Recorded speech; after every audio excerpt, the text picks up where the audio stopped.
लोग क्या कहेंगे? दोस्तों, लोगों की बातों पर ध्यान मत दो। जितने लोग हैं उतनी बातें होती रहेंगी और हम इस दुनिया में सभी को खुश नहीं कर सकते हैं। आप अपने आज में खुश रहो, अपने प्रेजेंट टाइम्स में खुश रहो। आइए इसे एक छोटी सी कहानी के माध्यम से समझते हैं। यह कहानी एक राज्य में रहने वाले एक बूढ़े व्यक्ति और उसके बेटे के बारे में है, जो जंगल की लकड़ी को बेचकर अपने जीवन का गुजारा करता था। उसका एक लोअता बेटा था। उसका बेटा सेना में जाता था और वह दोनों काफी गरीब थे। लेकिन वह जो बूढ़ा आदमी था, वह अपनी अजीब बातों और अपने सफेद घोड़े के लिए जाना जाता था। बूढ़े व्यक्ति के पास एक बहुत ही सुंदर सफेद घोड़ा था और पूरे राज्य में, आसपास के राज्यों में भी इतना सुंदर घोड़ा किसी के पास भी नहीं था, जिसके कारण राजा भी उस बूढ़े व्यक्ति से ईर्ष्या करता था। कई अमीर लोगों ने उस घोड़े को खरीदने की कोशिश की। राजा ने भी कई बार सोने के सिक्कों का दाम लगाया, लेकिन वह बूढ़ा आदमी किसी के भी लालच में नहीं आया। वह बूढ़ा व्यक्ति हर किसी से यही बात कहता था कि यह सिर्फ घोड़ा नहीं है, यह मेरे परिवार का एक सदस्य है। यह कोई संपत्ति नहीं है। मैं पैसे के लालच में आकर अपने परिवार के सदस्य को कभी नहीं बेच सकता। रात का समय हो गया था और वह बूढ़ा आदमी और उसका बेटा दोनों ने खाना खाने के बाद वह लड़का सो गया और उसके पिताजी धोंडे को सारा डाल के अपने घर के बाहर अपने बिस्तर पर सो गए। अगली सुबह जब वह बूढ़ा आदमी अस्तबल में घोड़े को लेने गया, तो बूढ़े आदमी ने देखा कि घोड़ा अस्तबल में नहीं है। बूढ़े आदमी ने उस घोड़े की बहुत तलाश की, लोगों से भी पूछताछ की, लेकिन उसका घोड़ा कहीं नहीं मिला। वह बूढ़ा आदमी काफी परेशान हो गया था। उसे लगता था कि उसका घोड़ा किसी ने रात में चोरी कर लिया। कुछ समय बाद यह खबर पूरे राज्य में आग की तरह फैल गई।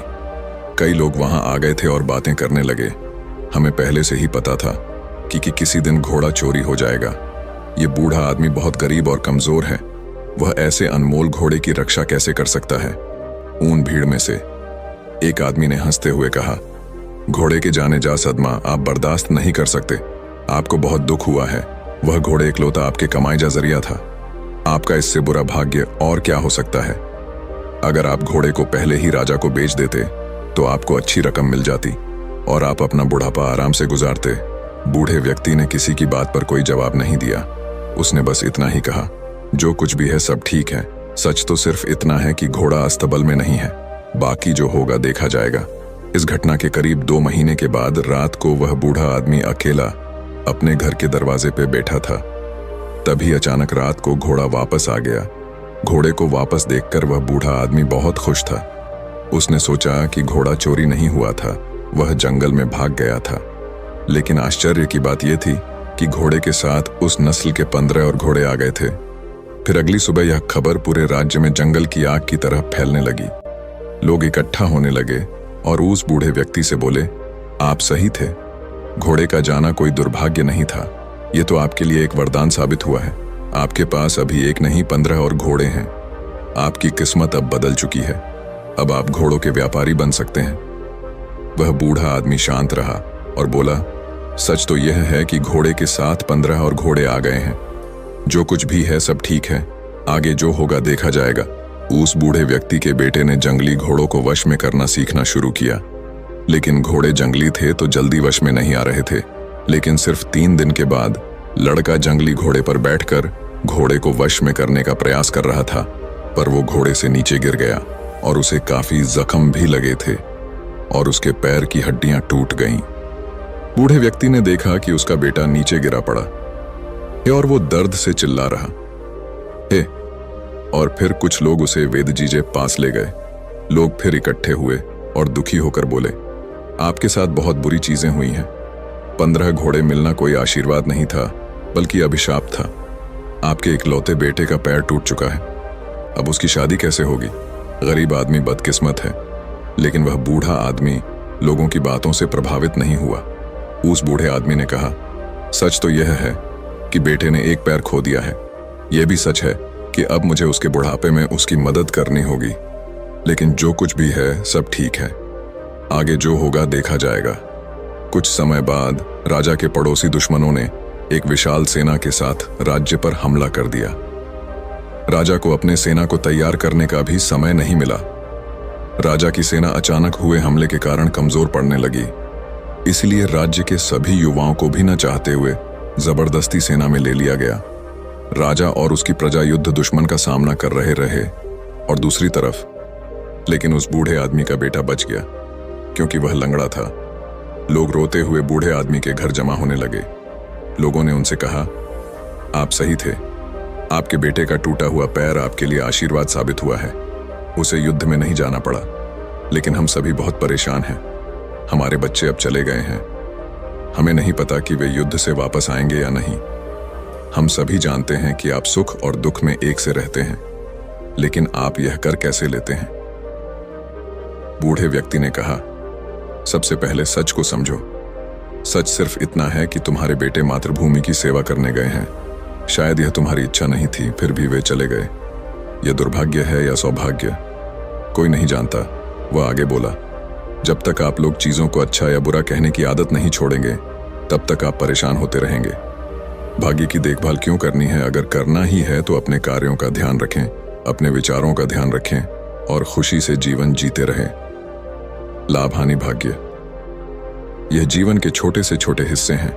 जिस तरह आप एक लाइन को पढ़कर पूरी किताब नहीं समझ सकते, उसी तरह आप एक घटना के आधार पर यह कैसे तय कर सकते हैं कि जीवन अच्छा है या बुरा। जो हमारे नियंत्रण में नहीं है, हम उसके बारे में राय बनाते हैं और अर्थहीन निर्णय देकर परेशान हो जाते हैं। जीवन की छोटी छोटी घटनाओं के बारे में निष्कर्ष निकालने के बजाय वर्तमान पल में रहे। जीवन इसी वर्तमान में है। खुश रहे और अपना काम करते रहे। आपको इस बात पर ध्यान देने की जरूरत नहीं है कि लोग क्या कहते हैं, भले ही वे आपके बारे में अच्छा या बुरा बोल रहे हों। यदि आप इस बात पर ध्यान देते हैं कि लोग क्या कहते हैं, तो आपका मन अपने आप बेचैन होने लगता है। इसलिए आपको अपने जीवन के महत्वपूर्ण कार्यों पर ध्यान देना चाहिए, जो आपको हमेशा आंतरिक खुशी देगा। बूढ़े आदमी के शब्दों ने लोगों को सोचने पर मजबूर कर दिया। शायद बूढ़ा सही था। लोगों को अपने बेटों की फिक्र तो थी ही, लेकिन अब उन्हें यह उम्मीद भी थी कि वह युद्ध जीतकर वापस जरूर आएंगे। साथ ही उन्होंने यह भी समझ लिया था कि जीवन में हर घटना एक कारण से होती है और अच्छे या बुरे फैसले समय के साथ बदल सकते हैं। सबसे जरूरी है कि वर्तमान में जीना और अपना कर्म करते रहना। और उसके बाद करीब 2 दिन बाद राजा ये युद्ध जीत गया, लेकिन उस युद्ध में काफी सैनिक और वह नौजवान घायल हो चुके थे। सब लोग उन्हें वापस देखकर बहुत खुश थे और वह बूढ़ा आदमी और उसका बेटा दोनों वर्तमान में आराम से जीने लगे। दोस्तों, इस कहानी से हमें यह सीख मिलती है कि लोगों की बातों पर ध्यान मत दो।